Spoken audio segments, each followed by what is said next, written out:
She walked out of the courthouse with nothing but the clothes on her back and a pen that had just signed away 5 years of her life. Her husband, Harrison, laughed as he watched her go, convinced she was destined for the streets. He called her worthless. He called her a burden. But he didn't check who was waiting for her outside, because 3 minutes after Sarah signed the divorce papers, she didn't get on a bus. She stepped into a custom-made Rolls-Royce belonging to the most reclusive billionaire in New York. And Harrison? He was about to realize that the nobody he just divorced actually owned the company he worked for. The air inside the conference room of Cravath, Swain and Moore on 8th Avenue, was so cold it felt engineered to preserve dead things. In this case, the dead thing was a marriage. Serafina, known to everyone in this room simply as Sarah, sat with her hands folded in her lap. She wore a beige cardigan she'd bought at Target 3 years ago and a pair of scuffed flats. Across the mahogany table, which probably cost more than her entire childhood home in Ohio, sat Harrison Blackwood. Harrison looked every inch the rising star of Manhattan finance. His suit was a bespoke Tom Ford, cut sharp to accentuate his broad shoulders. On his wrist, a Patek Philippe Nautilus glinted under the harsh fluorescent lights, a gift Sarah had saved for 2 years to buy him when he got his first promotion. He wasn't looking at her. He was scrolling through his iPhone, checking the Nikkei index, bored. Next to him sat his lawyer, Arthur Pendleton, a man with teeth so white they looked aggressive. "Sign here, Mrs. Blackwood," Pendleton said, sliding a thick document across the glossy wood. "And here, and initial the bottom of page 42. Sarah reached for the pen. Her hand didn't shake. She had done all her crying 2 weeks ago, when she found the second phone in Harrison's gym bag. When she found the texts from a woman named Tiffany, PR. When she realized that the late nights weren't about the merger with Goldman Sachs, but about merging with a 22-year-old Instagram model in a penthouse at the Soho Grand. "Is there any alimony requested?" Pendleton asked, though he already knew the answer. It was a formality designed to humiliate. Harrison scoffed, finally looking up. His eyes, once the warm brown of autumn leaves, were now hard, like polished stones. "Alimony. Arthur, please. She brought nothing into this marriage. She's taking nothing out. That was the deal. She's a barista, for God's sake. I've been paying for her existence for 5 years. This is a liberation, not a negotiation." Sarah paused, the pen hovering over the paper. The cruelty wasn't new, but the public nature of it, here in front of strangers, stung differently. "I managed the house, Harrison," she said softly. Her voice was raspy. She hadn't spoken much in days. "I organized your dinners. I proofread your pitches for the Sequoia Capital meetings. I nursed your mother when she had that hip surgery." Harrison laughed. It was a dry, barking sound. "You did what a wife is supposed to do. Don't act like you were a partner, Sarah. You were support staff. And frankly, your performance review is overdue." He leaned forward, his cologne, Creed Aventus, wafting across the table, a scent that used to make her heart race, but now made her nauseous. "Just sign the papers, Sarah. Let's not pretend you have anywhere else to be. I'm letting you keep the Prius. Consider it a severance package." The room went silent. The Prius, the 2014 hatchback with the dented bumper. That was her settlement. Arthur Pendleton cleared his throat, looking slightly uncomfortable. Even sharks have a limit to how much blood they like to see in the water.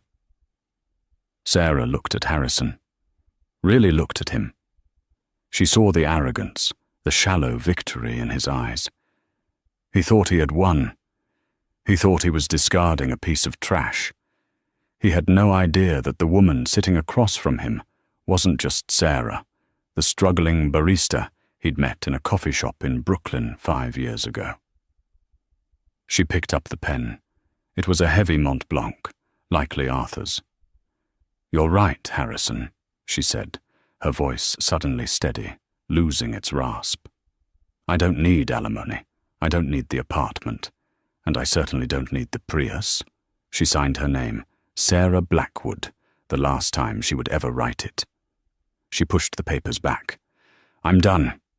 Harrison snatched the papers, checking the signature as if he expected her to try a trick. "Finally. Tiffany is waiting for me at Nobu. We're celebrating."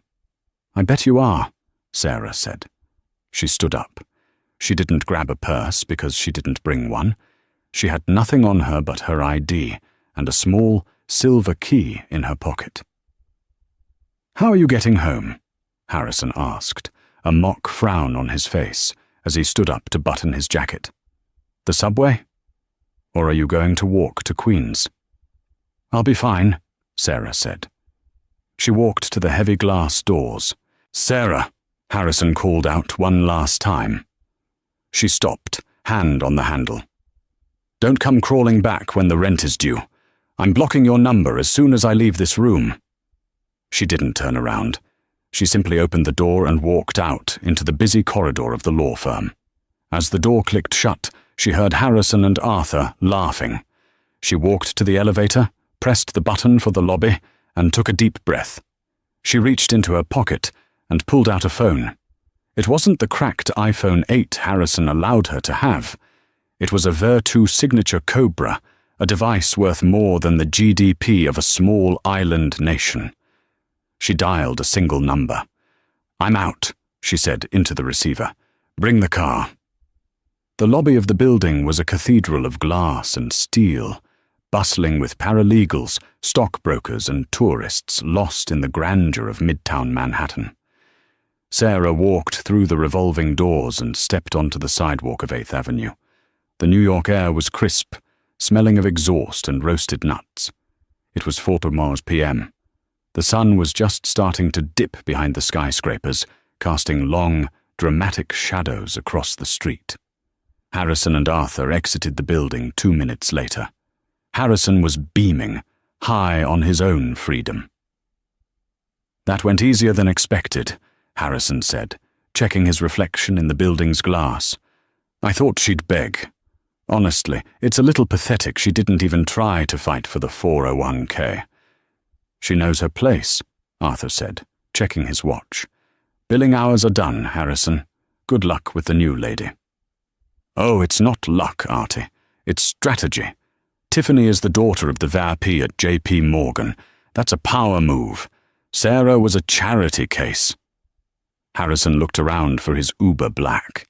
He spotted Sarah standing near the curb, looking at the traffic. He couldn't resist one last jab. He walked over to her, standing just close enough to be heard, but far enough to avoid physical contact. "Lost?" he sneered. "Bus stop is 2 blocks down, Sarah.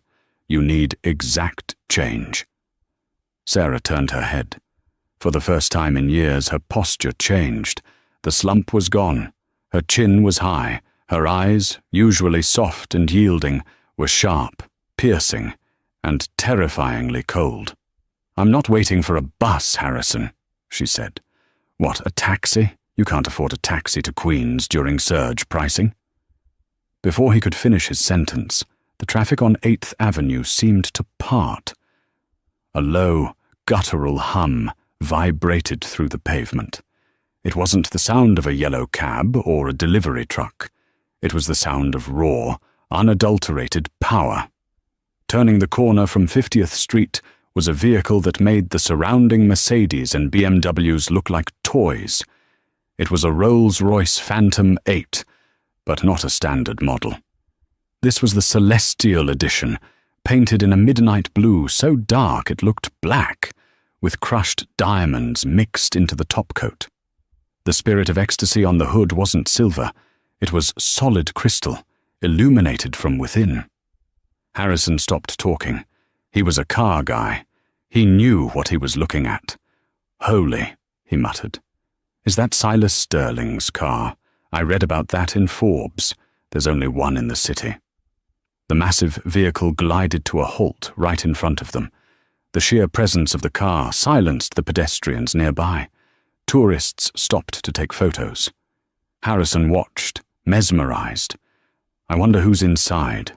Probably a head of state, or Sterling himself. The rear door didn't open immediately. First, the driver got out. He was a mountain of a man, dressed in a suit that cost more than Harrison's yearly bonus. He walked around the car with military precision. Harrison nudged Sarah. "Move, Sarah. You're standing in the way of a billionaire. Don't embarrass yourself." Sarah didn't move. The driver stopped in front of Sarah. He ignored Harrison completely. He bowed, not a nod, a full, respectful bow from the waist. "Miss Sterling," the driver said, his voice deep and resonant. "Your grandfather is waiting. The jet is fueled at Teterboro." Harrison froze. His brain couldn't process the words. "Miss Sterling?" Sarah looked at the driver and smiled, a genuine, warm smile that Harrison hadn't seen in years. "Thank you, James. I hope the traffic wasn't too bad." "For you, never," James said. He reached out and opened the heavy suicide door of the Rolls-Royce. Inside, the interior was a sanctuary of Arctic white leather and starlight headliner roofing. Sitting in the back seat, illuminated by the soft glow of the interior mood lighting, was an older man with silver hair and a face that appeared on the cover of the Wall Street Journal at least once a month. It was Silas Sterling, the irony tycoon, the man who owned Sterling Vance Global, the parent company of the investment firm Harrison worked for. Harrison's mouth fell open. He looked from the car to Sarah and back to the car. Sarah stepped toward the vehicle. She paused one foot on the plush lamb's wool floor mat and turned back to Harrison. "By the way, Harrison," she said, her voice carrying over the noise of the city, "you mentioned a performance review earlier?" Harrison couldn't speak. He was hyperventilating. "Consider this yours," she said. "You're fired." She slipped into the car. James slammed the door shut, sealing her into a world of silence and luxury. As the Rolls-Royce pulled away, merging seamlessly into the Manhattan traffic, Harrison Blackwood stood alone on the curb. His phone buzzed in his pocket. It was a notification from LinkedIn. Alert. Sarah Sterling has updated her profile to Chairwoman of the Board at Sterling Vance Global. Harrison dropped his phone. The screen shattered on the concrete, much like his life was about to. The heavy door of the Rolls-Royce Phantom latched shut with a sound like a vault closing, instantly severing the connection to the noisy, chaotic world of 8th Avenue. Inside, the silence was absolute, a pressurized hush that smelled of cedarwood and chilled leather. Sarah leaned back into the Arctic white seats, her body sinking into the lamb's wool. For the first time in 5 years, her shoulders dropped. The tension that had held her spine rigid, the constant, grinding anxiety of counting coupons, hiding her education, and playing the role of the grateful, simple wife, evaporated. "Champagne?" Silas Sterling asked. His voice was gravelly and warm, the voice that had read her bedtime stories in a sprawling estate in the Hamptons decades ago. "Please," Sarah whispered. Silas opened the refrigerated compartment between the seats and pulled out a bottle of Dom Perignon Pétou Rosé, a 1996 vintage. He poured the amber-pink liquid into 2 Baccarat crystal flutes. Sarah took the glass, her fingers trembling slightly, not from fear, but from the adrenaline crash. She took a sip. The taste was sharp, complex, and tasted like home. It tasted like the life she had abandoned to prove a point. "I hated watching you walk out of that building," Silas said, watching her carefully over the rim of his glass. "I had security teams on every floor. I had a sniper on the roof of the falafel shop across the street. If that man had touched you—" "He didn't, grandfather," Sarah said, staring at the bubbles rising in her glass. "He didn't have to touch me to hurt me. He just had to be himself. Silas sighed, a sound that rumbled deep in his chest. 5 years, Serafina. 5 years you lived in that shoebox in Queens. You wore synthetic fabrics. You rode the subway at 2:00 a.m. You let that mediocrity of a man talk down to you about budgeting when your trust fund generates more interest in an hour than he will earn in his lifetime. He paused, his eyes narrowing. Was it worth it? Sarah looked out the tinted window. The city blurred past. Manhattan was just streaks of light now. I had to know, she said softly. After Mum and Dad died, everyone who came into my life wanted something. The money, the connections, the Sterling name. When I met Harrison in that coffee shop, I wasn't Serafina Sterling. I was just Sarah, a girl with a spilled latte and a stained shirt. He didn't know who I was, and he asked me out anyway. He fell in love with a poverty tourist, Silas grumbled. He fell in love with me, Sarah corrected, though her voice lacked conviction. Or so I thought. I wanted to see if love could survive without the jet, without the Hamptons house, without the black card. I wanted to build something real from the ground up. And instead, Silas said, his voice hardening, you built a pedestal for a narcissist. You sacrificed your identity so he could feel big. You cleaned his apartment. You cooked his meals. You let him believe he was the provider, the king of his little castle, while you quietly fixed his grammar on his work emails so he wouldn't look like an idiot. Sarah closed her eyes. The truth of it stung more than the divorce papers. She had edited those emails. She had discreetly guided him toward the right stocks, dropping hints that she claimed she heard on the news, when in reality she had analyzed the market trends with the education she received at Wharton, a degree she never told Harrison she had. She had made him, and he had punished her for it. He called me a burden, Sarah said, her voice cracking. Today, in the lawyer's office, he said he'd been paying for my existence. Silas set his glass down with a sharp clink. He won't be paying for anything much longer. I spoke to the board of Sterling Global this morning. The acquisition of Harrison's firm, BlackRock and Gable, was finalized 20 minutes ago. We didn't just buy the company, Serafina. We bought the building. We bought the debt. We bought the very chair he sits in. Sarah turned to him. You didn't have to do that. I didn't do it for revenge, Silas lied smoothly, a wicked glint in his eye. It's a solid asset.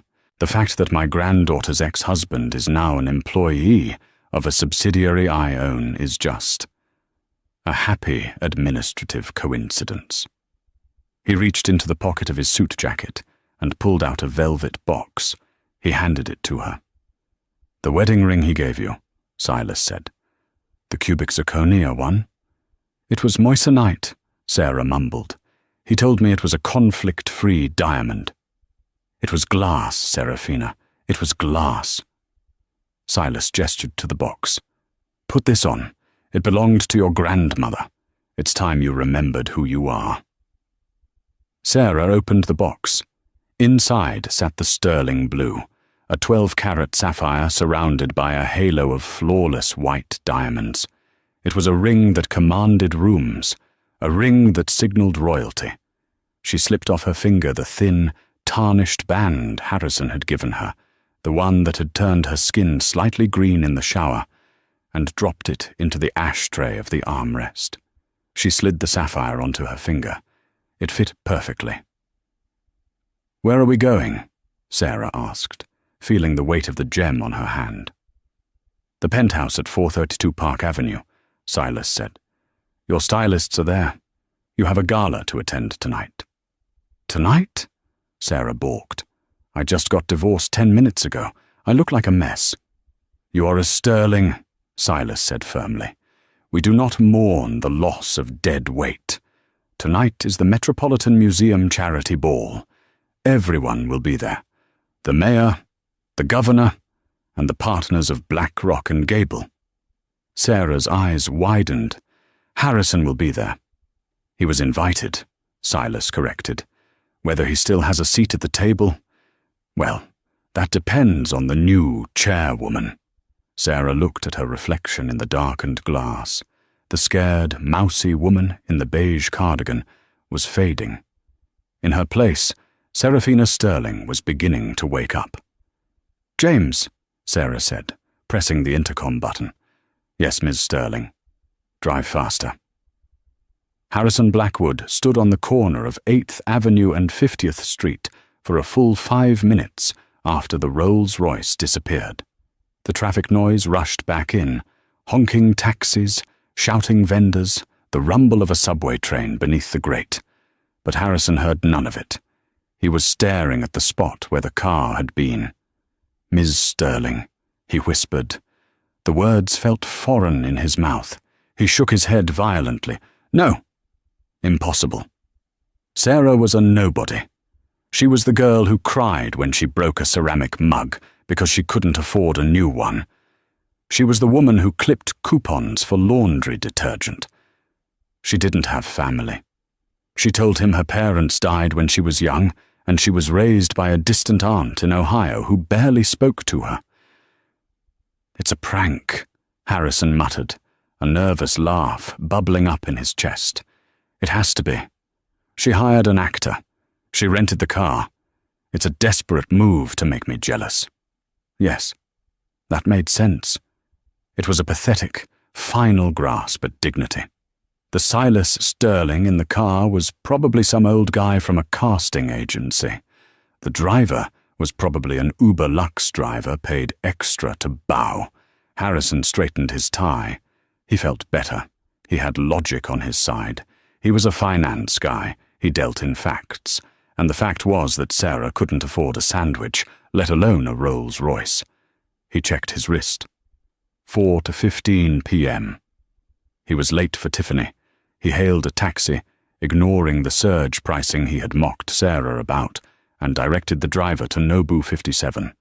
As he sat in the back of the yellow cab, smelling the faint odor of stale pine air freshener, he pulled out his phone. The screen was cracked, spiderwebbing across his email icon. He swore under his breath.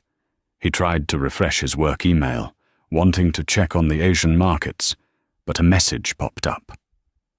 Error. Server connection failed. Contact administrator.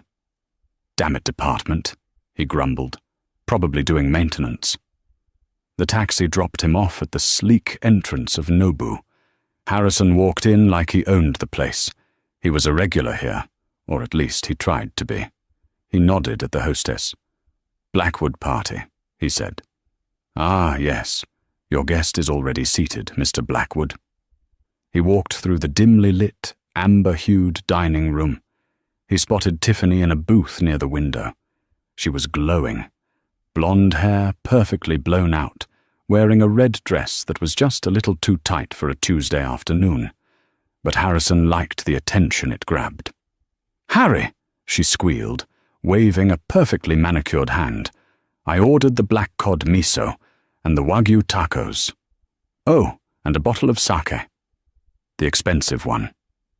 Harrison slid into the booth and kissed her cheek. She smelled of vanilla and expensive hairspray. "Order whatever you want, babe. I'm a free man." "Did she cry?"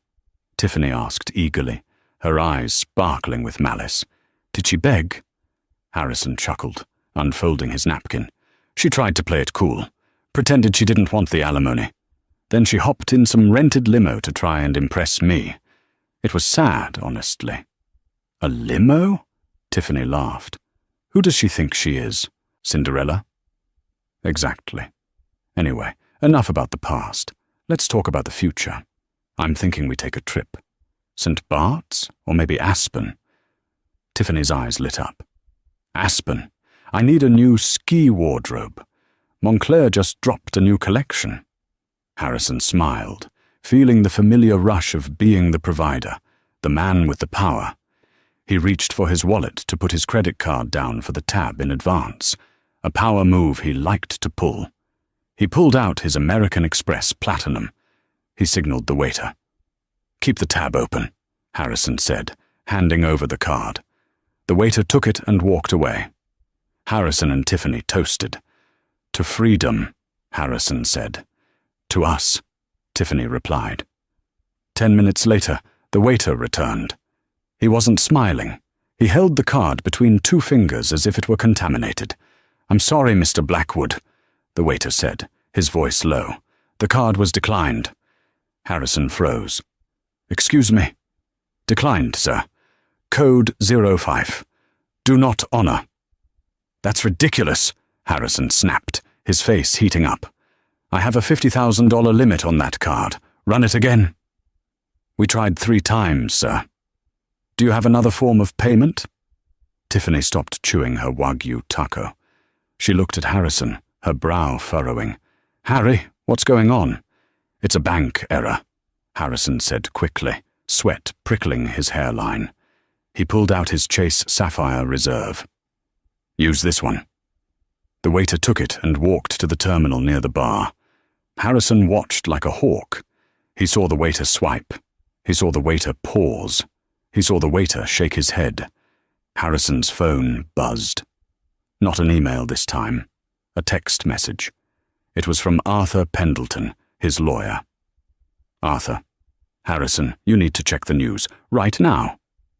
Harrison frowned. He ignored the waiter walking back with the second declined card and opened the news app on his cracked phone. The headline at the top of Bloomberg screamed at him in bold white letters. "Breaking. Sterling Global acquires Blackwood and Gable in hostile takeover."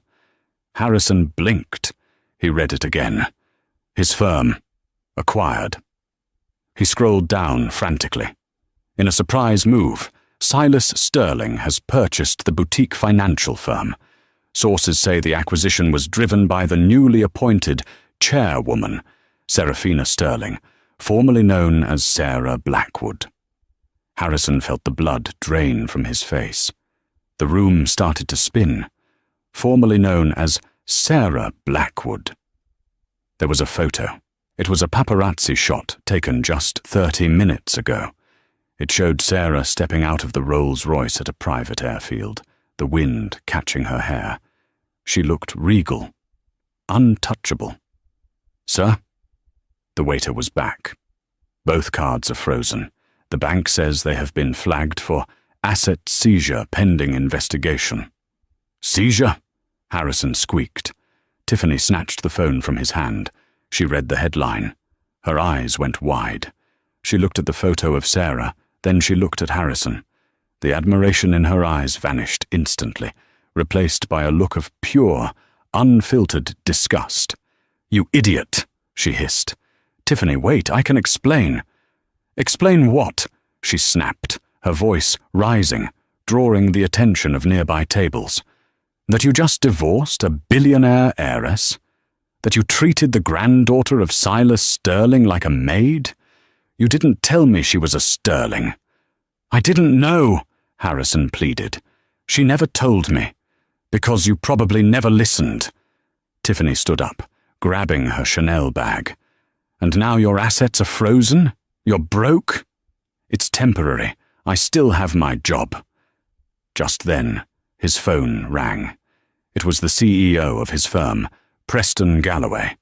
Harrison answered on speaker, his hands shaking too hard to hold the phone up to his ear. "Preston, thank God. There's a misunderstanding with my cards." "Blackwood!" Preston's voice barked, cold and terrified. "Don't come in tomorrow. Don't come in ever again. Security is packing up your desk as we speak." "What? You can't fire me. I'm your top earner." "You're not my earner anymore, Harrison. You're a liability. The new ownership gave us a specific directive. Terminate Harrison Blackwood immediately, or the entire board goes. I'm not losing my pension for you. You're done." "And Harrison?" "Yes," Harrison whispered. "They're auditing your expense reports from the last 5 years. If you bought so much as a stick of gum on the company dime that wasn't authorized, their lawyers said they will prosecute. Good luck." The line went dead. Harrison sat in the silence of the busy restaurant. He looked up at Tiffany. "Babe," he said weakly, "I can fix this." Tiffany looked down at him. She reached into her purse, pulled out a $50 bill, and threw it on the table. "For the tacos," she said coldly. "I'm not dating an unemployed charity case. Lose my number." She turned on her heel and walked out, her hips swaying, leaving Harrison alone in the booth. The waiter cleared his throat. "Sir, the rest of the bill? It's $400. Harrison Blackwood, the man who had laughed at his wife for needing bus fare an hour ago, put his head in his hands. He didn't have $400 in cash. He didn't have a working credit card. He didn't have a job. And somewhere in the sky above him, Sarah Sterling was sipping champagne at 30,000 feet, flying toward a life he had held in his hands and thrown away. The penthouse at 432 Park Avenue was less an apartment and more a cloud-level fortress of solitude and wealth. At 7 p.m., the city of New York looked like a circuit board of gold and diamonds sprawling below, but all eyes in the room were focused on the woman standing in front of the floor-to-ceiling mirror. Serafina, stared at her reflection. For 5 years, her reflection had been a source of disappointment. She had seen tired eyes, split ends, and the dull resignation of a woman trying to shrink herself to fit into a small man's life. That woman was gone. Standing behind her was Law Roach, the legendary image architect who had flown in from Paris on the Sterling private jet just for this evening. He adjusted the hem of her gown with the precision of a surgeon. "Honey," Law said, stepping back and admiring his work, "you aren't just attending this ball, you are arriving as a weapon." The dress was a custom Alexander McQueen archival piece, reimagined for this moment. It was a deep, midnight velvet that swallowed the light, structured with a corset of hammered platinum that looked like armor. The neckline plunged daringly, showcasing the sterling sapphire necklace, a piece of jewelry worth more than the entire block Harrison lived on. The train was 6 feet long, heavy and regal, demanding space. "Makeup is done, Ms. Sterling," the lead artist from Pat McGrath Labs whispered, stepping away. Serafina looked closer. The mousy brown hair was gone, replaced by a rich, glossy chestnut mane, styled in Hollywood waves that cascaded over one shoulder. Her lips were painted a deep crimson, a shade called vendetta. Her skin glowed with the kind of luminosity that only comes from expensive facials and the sudden absence of emotional vampires. "Grandfather is waiting," James said from the doorway. Even James, the stoic bodyguard, looked stunned. Serafina took a deep breath. She picked up her clutch, a Judith Lieber crystal minaudière in the shape of a panther. "Let's go." The ride to the Metropolitan Museum of Art was a blur of police escorts. The Sterling name commanded traffic laws to bend. When the Rolls-Royce pulled up to the foot of the iconic steps on Fifth Avenue, the scene was chaos.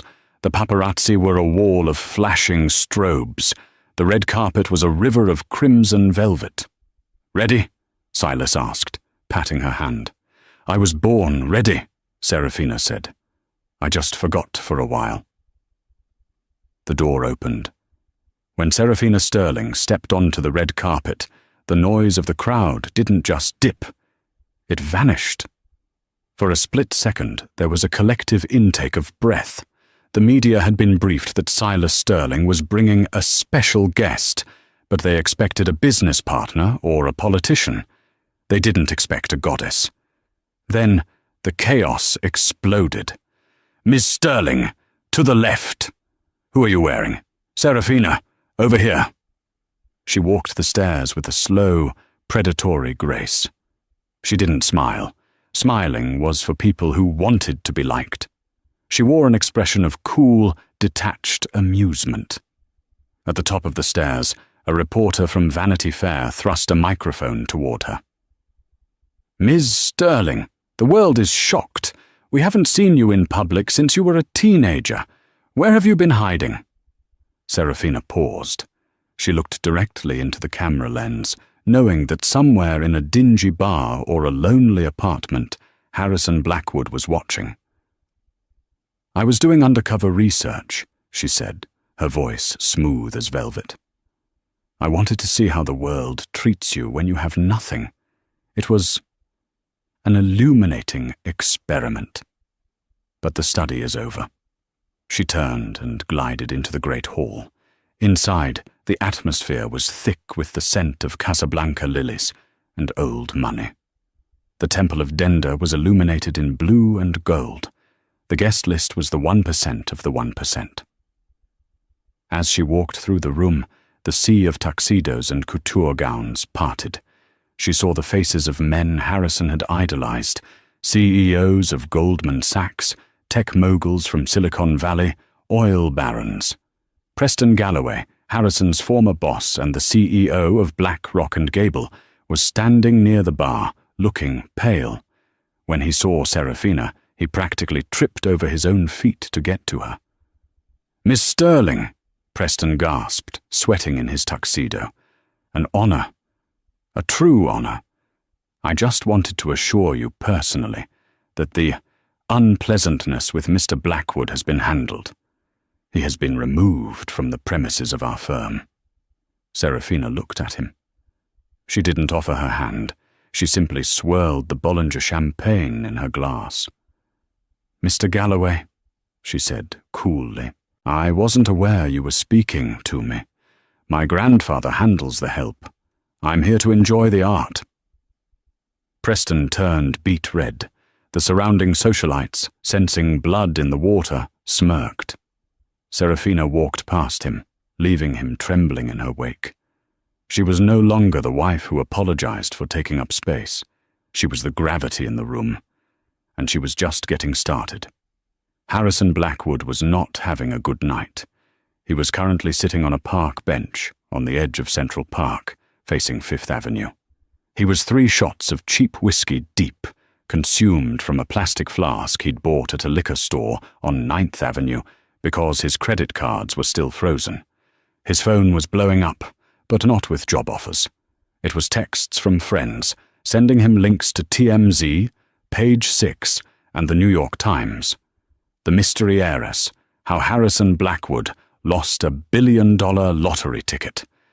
The idiot of Wall Street, man divorces, secret sterling heiress, hours before she inherits empire. He read the comments. This guy fumbled the bag of the century. Imagine treating a queen like a peasant. L for Harrison. I used to work with him. He was arrogant. Karma is a Rolls Royce. He threw the phone into the grass. He looked up at the museum. The spotlights swept the sky. He could hear the faint music. She was in there. Sarah, his Sarah. The alcohol and the narcissism formed a toxic cocktail in his brain. He convinced himself that this was all a misunderstanding. She didn't hate him. She was hurt. She was acting out. If he could just talk to her, just look her in the eye, and use that charm that won her over in the coffee shop 5 years ago, he could fix this. He could explain that Tiffany was a mistake. He could get the access back. He stood up, swaying slightly. He wasn't dressed for a gala. He was wearing the same suit from the divorce hearing, now wrinkled and smelling faintly of the city streets.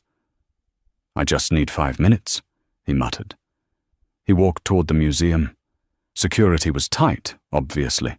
Police barricades, private security firms, checkpoints.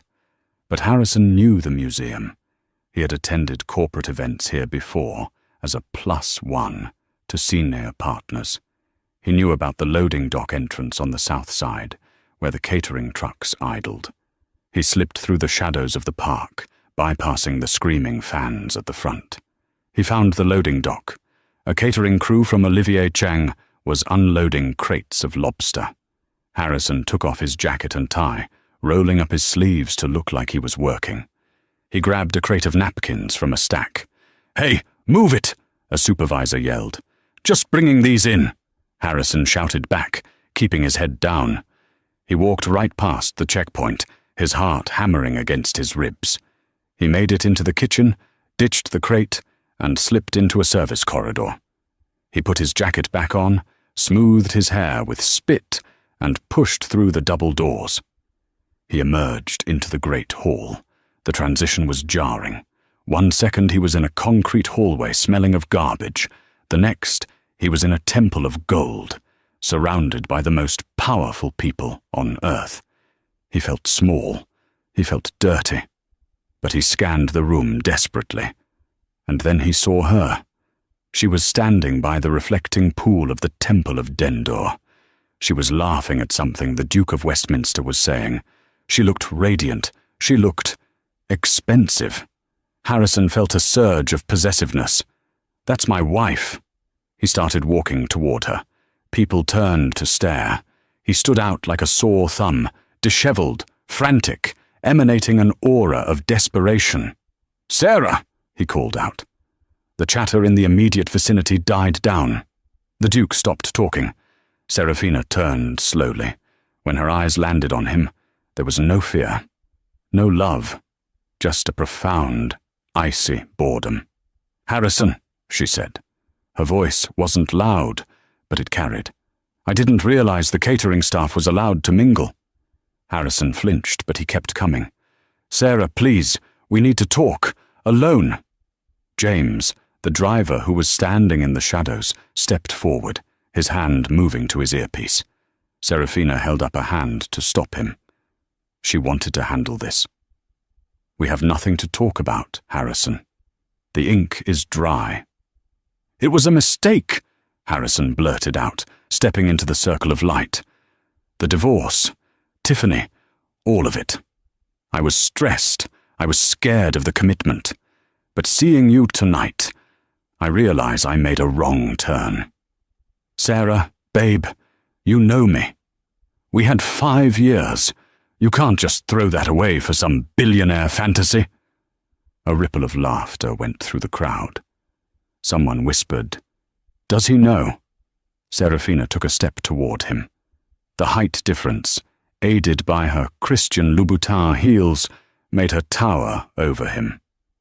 "A fantasy?" she asked. "Harrison, this isn't a fantasy. This is my reality.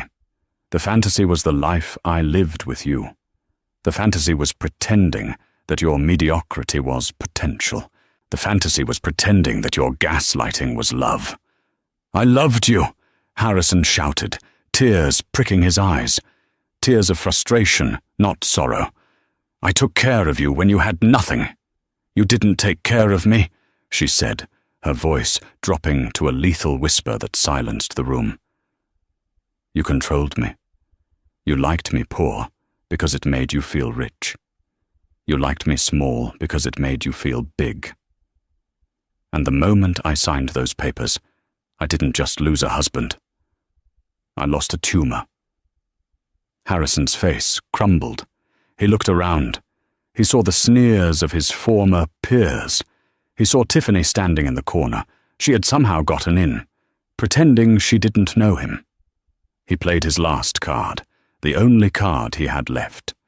"You can't do this," he hissed. "I know things about you. I know you snore. I know you're afraid of thunder. I know you cry during dog food commercials. You're not a queen, Sarah. You're just a fraud." Serafina smiled. It was a terrifying smile. "You knew Sarah Blackwood," she said, "but you never met Serafina Sterling. And as for being a fraud, let's ask your former boss." She gestured to Preston Galloway.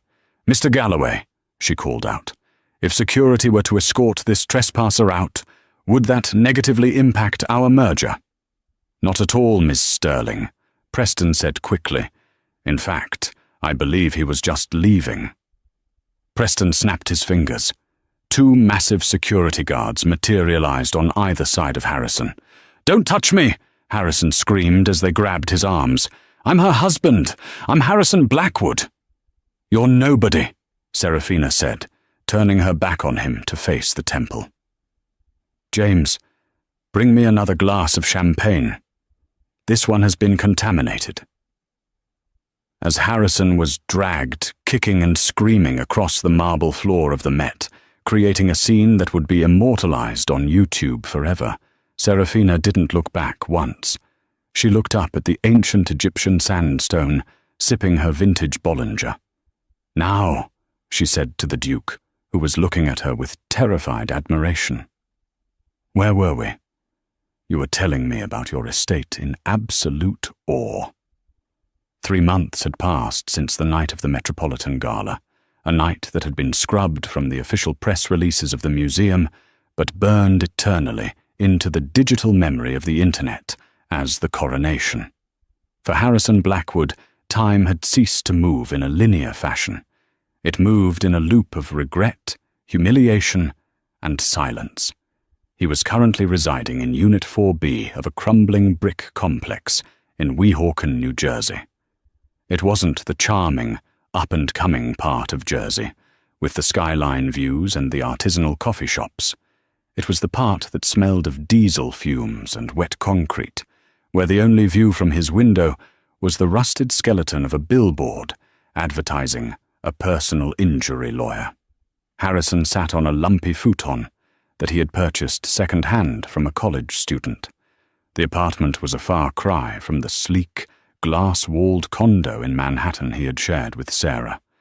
That apartment, along with the curated art collection, the Italian espresso machine he loved, and the illusion of his success, was gone. His fall had been absolute. The assets he had bragged about during the divorce hearing had remained frozen just long enough for the IRS to take a sudden, aggressive interest in his tax filings from 2019 to 2023. It turned out that expensing family vacations as client acquisition retreats was heavily frowned upon. Between the back taxes, the penalties, and the retainer for a defense attorney who clearly despised him, Harrison's savings were obliterated. He picked up his phone, a prepaid Android model with a cracked screen that seemed to mock his former life. He opened LinkedIn, a habit that was now purely masochistic. Application, status, rejected. Application status, position filled. Application status, no longer accepting candidates. He had applied to 42 jobs in the last week alone, everything from senior analyst positions down to entry-level junior associate roles.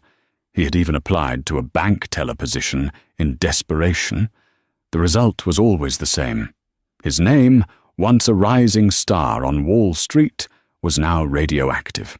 No reputable finance firm wanted to be associated with the man who had publicly humiliated the chairwoman of their parent company, Sterling Vance Global. He was a liability, a walking PR disaster. A notification popped up on his screen. He swiped it open, his thumb hovering over the glass. Sterling Vance Global announces record quarterly profits. Harrison felt a familiar tightening in his chest, a mix of jealousy and nausea. He tapped the article. Under the leadership of the newly appointed chairwoman, Serafina Sterling, the conglomerate has exceeded market expectations by 18%.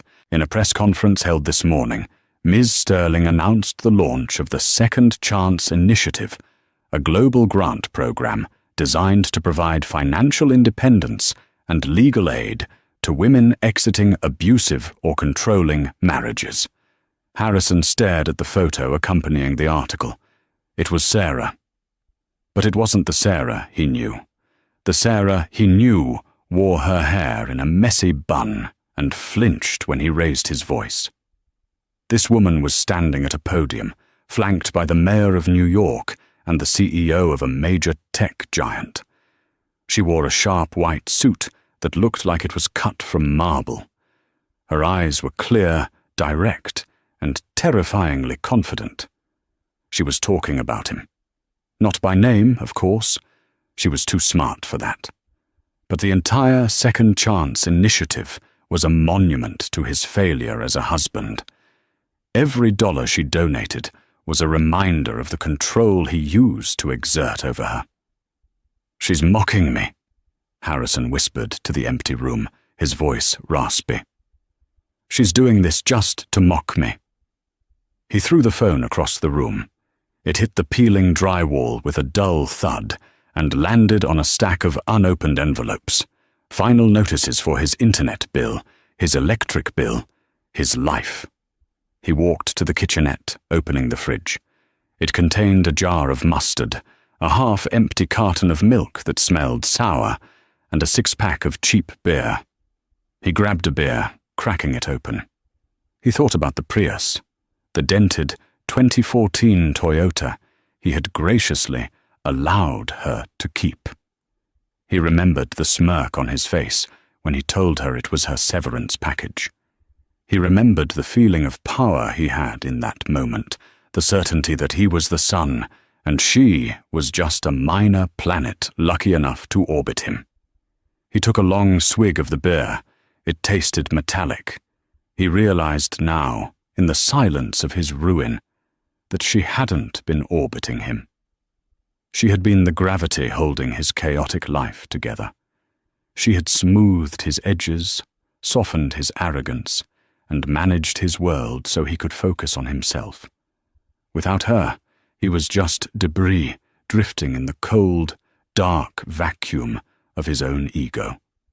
3,000 miles away, the sun was setting over the Tyrrhenian Sea, casting a golden light over the limestone cliffs of the Amalfi Coast. In a private villa, perched high above the town of Positano, the air smelled of lemon blossoms and sea salt. The only sound was the gentle lap of waves against the rocks below and the distant hum of a boat engine. Serafina Sterling sat on the terrace, her legs tucked beneath her on a plush outdoor sofa. She was wearing a simple white linen sundress that caught the breeze. Her feet were bare. The heavy, armored makeup of the gala was gone, replaced by a sun-kissed glow and a dusting of freckles across her nose, freckles Harrison used to tell her to cover up with concealer because they looked childish. She was reading a book, a paperback novel, dog-eared and worn. Next to her, a bottle of local white wine sat chilling in a silver bucket. "You're doing it again," a voice said. Serafina looked up. Walking onto the terrace was Julian. He wasn't a billionaire industrialist. He wasn't a duke or a politically connected heir. Julian was an architect she had met 3 months ago in Florence, while she was overseeing the restoration of a historic library funded by her family's trust. He had been covered in stone dust, arguing passionately with a contractor about the structural integrity of a 16th century archway. He was tall, with messy hair and hands that were rough from work. He hadn't known who she was when he asked her for coffee. When he eventually found out, weeks later, he hadn't panicked or asked for a loan. He had simply looked at her and asked, "Does this mean you can afford to buy the next round?" He walked over to the table now, placing a bowl of olives and fresh focaccia down. He poured himself a glass of wine and sat opposite her. "Doing what?" Serafina asked, marking her page. "Thinking about the past. You have that look. The, I wish I could rewrite the last 5 years look." Serafina smiled, shaking her head. "No, not rewrite. I wouldn't change it." Julian raised an eyebrow. "You wouldn't change the 5 years you spent with the man who tried to destroy you?" "If I hadn't gone through that," Serafina said, looking out at the horizon where the blue sea met the purple sky, "I wouldn't know what I'm capable of. I needed to be broken down to see how I would rebuild myself. I needed to be Sarah the barista to understand why being Serafina the heiress actually matters. It's not about the money, Julian. It's about the agency." She picked up her phone. There was a text message from her grandfather, Silas. "Silas, the board meeting just concluded. The vote was unanimous. They want you to take full control as CEO effective January 1st. I'm finally retiring to the vineyard. The empire is yours, my dear. Don't break it." Serafina stared at the screen. CEO of Sterling Vance Global. It was a position that carried enough power to shift economies. It was a terrifying responsibility. 6 months ago, she had been afraid to ask Harrison for grocery money. Now, she was being asked to lead a multinational conglomerate. She typed a reply. "Serafina, I'm ready. Enjoy the wine, grandfather." She set the phone face down on the table. It was just a device, a tool. It didn't control her anymore. "Is everything okay?" Julian asked, sensing the shift in her mood. "Better than okay," she said. "I just got a promotion." "Does that mean we have to move back to New York?" Julian asked, tearing a piece of focaccia. "Eventually," Serafina said. "But not yet. I think I have a few more sunsets to catch here." She looked at Julian, really looked at him. He didn't care about the board vote. He didn't care about the stock price. He cared that she was happy. He cared that she was eating enough. He listened when she spoke. "You know," Serafina said softly, "when I left the courthouse that day, I thought my life was ending. I thought I was walking into a void. And instead I walked into myself." She stood up and walked to the edge of the terrace, leaning against the warm stone railing. Below, a small fishing boat was cutting through the water, leaving a white wake that quickly disappeared into the vastness of the sea. She thought of Harrison one last time, not with anger and not with sadness. She thought of him with a distant, cool pity. He was a man who had held a diamond in his hand and mistaken it for glass. He was a man who had tried to make himself tall by cutting off the heads of others. He was the past, a lesson learned in the dark. She turned her back to the ocean and looked at Julian, raising her glass. The crystal caught the last rays of the dying sun, fracturing the light into 1,000 tiny rainbows. "To new beginnings," Julian said, raising his glass to meet hers. The chime of the crystal rang out, clear, sharp, and final. "To freedom," Serafina replied. She took a sip, the wine crisp and cold on her tongue. The nightmare was over. The sun had set on Sarah Blackwood, and under the Italian stars, Serafina Sterling was finally fully awake. And so, Harrison Blackwood learned the most expensive lesson of his life, paying for his arrogance with everything he owned. He learned that when you treat a person like they are nothing, you better be absolutely sure you know who they really are. Serafina didn't just walk away with $1 billion and a business empire. She walked away with something far more valuable, her dignity and the realization of her own strength. This story isn't just about revenge. It's a reminder that your value doesn't decrease based on someone else's inability to see your worth. What would you have done if you were in Sarah's shoes? Would you have taken him back when he begged at the gala? Or would you have dragged him out by security, just like she did? Let me know your thoughts in the comments below. I read every single one, and I'd love to hear your take. If you enjoyed this story of justice, karma, and transformation, please hit that like button. It really supports the channel and helps us create more stories like this. And don't forget to subscribe and ring the notification bell so you never miss a drama. We post new stories every week. Thanks for watching. And remember, the best revenge isn't being mean. It's massive, undeniable success.